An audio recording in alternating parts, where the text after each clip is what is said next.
Hi, my name is Randolph Stoiben. People call me Randy around here. I've been at Venice about 20 years. I'm one of the more well-known singer guitar players around here who has fallen on hard times as a result of the economy that's occurred here in terms of rents being tripled and things like that. Anyway, make a long story short, I've been homeless for many, many years here now, and I'm currently sleeping in back of a restaurant on Abbot Kinney.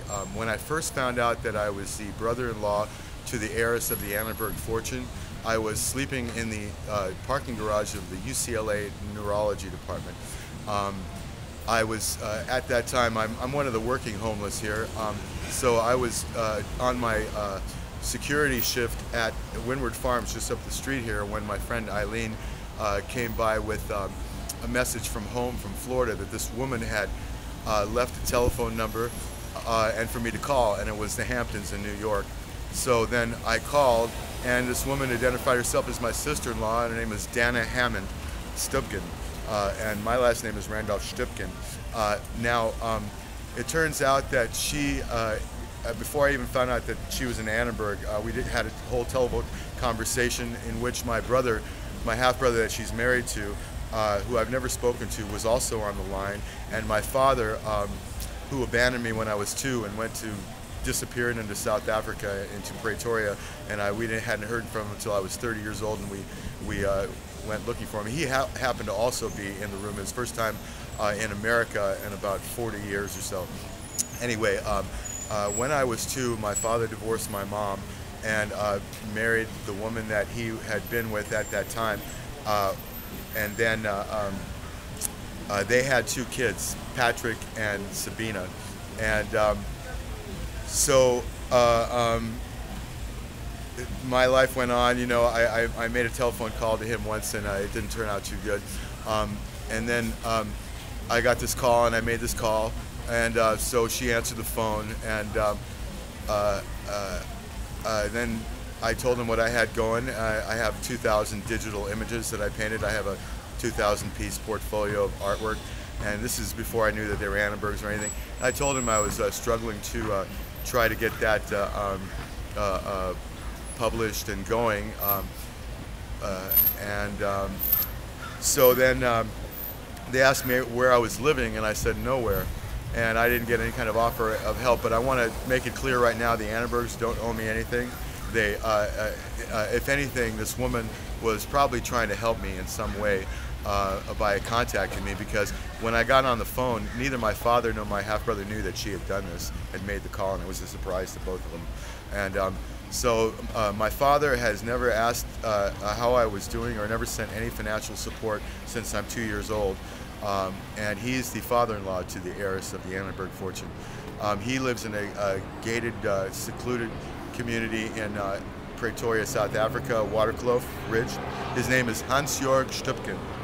And I would like to appeal to him to do what's right. You know, the Annenbergs, like I say, they don't owe me anything. This woman, Dana, my sister-in-law, was probably trying to help me. But 8 months after that telephone call, well, first they sent me an email of my brother and my sister-in-law being covered by the New York Social Register. She's walking around with an ocelot coat, and he's looking pretty spiff, and they're touted in the paper as being some of the main people on the social scene in New York, in the Hamptons. And you know, I don't bear my brother any ill will. I'm not jealous in any way, shape, or form. God loves me, and I know He's been taking care of me. I've had a very, very rough time here. But 8 months after that phone call, I found out that my father had been going around saying that I could be illegitimate, which is completely, totally ridiculous. And this was part of a conversation that this woman, Dana, the heiress, had with my mother that didn't get passed on to me till 8 months after that. I know that my DNA is correct and everything. Maybe this was something to assuage his conscience for never having helped me one iota through my life.